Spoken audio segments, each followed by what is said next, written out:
حضرت شیخ الہند کی چادر حضرت امیر متقی صاحب ہمارے مہمان وہ اوڑھتے ہیں.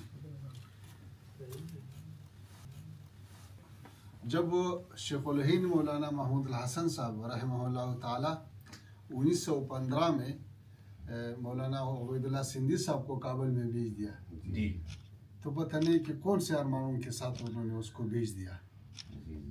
ابھی کاش وہ زندہ تھا. یہ جو افغانستان میں اسلامی نظام ہے وہ اپنے آنکھوں سے دیکھا کہ وہ ارمان ابھی پورا ہو گیا. الحمدللہ.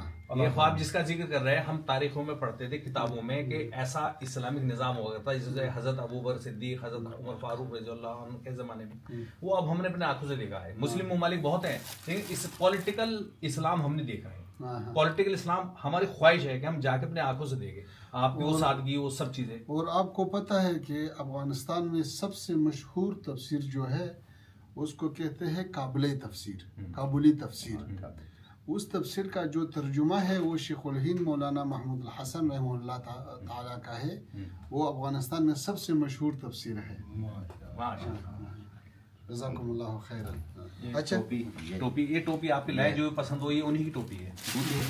ہاں یہ پاجامہ ہے، ٹوپی ہے. یہ جو پسند ہو وہ رکھ لیا. 3 ٹوپی ہے اس میں سے جو آپ کو پسند ہو وہ لے لیں. ٹوپی ہے.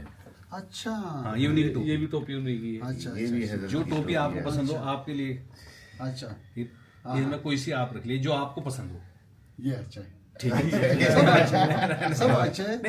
تو یہ ایسا معلوم ہوتا ہے کہ پکا ہے اور زیادہ وقت شاید شیخ صاحب کے ساتھ گزرا ہوا ہے مرحوم. بسم اللہ الرحمن الرحیم. ہم سب سے پہلے حضرت مولانا شیخ الہند محمود الحسن صاحب کے خاندان جو تشریف لائے آپ کو خیر مقدم کہتا ہوں. اور میں آپ کا مشکور ہوں کہ آپ حضرات نے حضرت شیخ الہند صاحب کے جو چادر ہیں اور اس کا جو ٹوپی ہے وہ ہم کو دیا. ہم سمجھتے ہیں کہ آپ نے وہ کیوں ہم کو دیا. وہ در اصل ہمارے لیے نہیں ہے، وہ اصل افغانستان کے لیے ہے. اور مولانا محمود الحسن صاحب شیخ الہند رحمہ اللہ تعالی اس کے تعلق افغانستان کے ساتھ بہت پکا اور بہت گہرا تعلق تھا. انہوں نے 1915 میں حضرت مولانا عبید اللہ سندھی صاحب کو کابل میں بھیج دیا. وہ کئی سال وہاں تھے اور پھر اس وقت افغانستان کا جو حکمران تھا اس کا نام تھا امیر حبیب اللہ.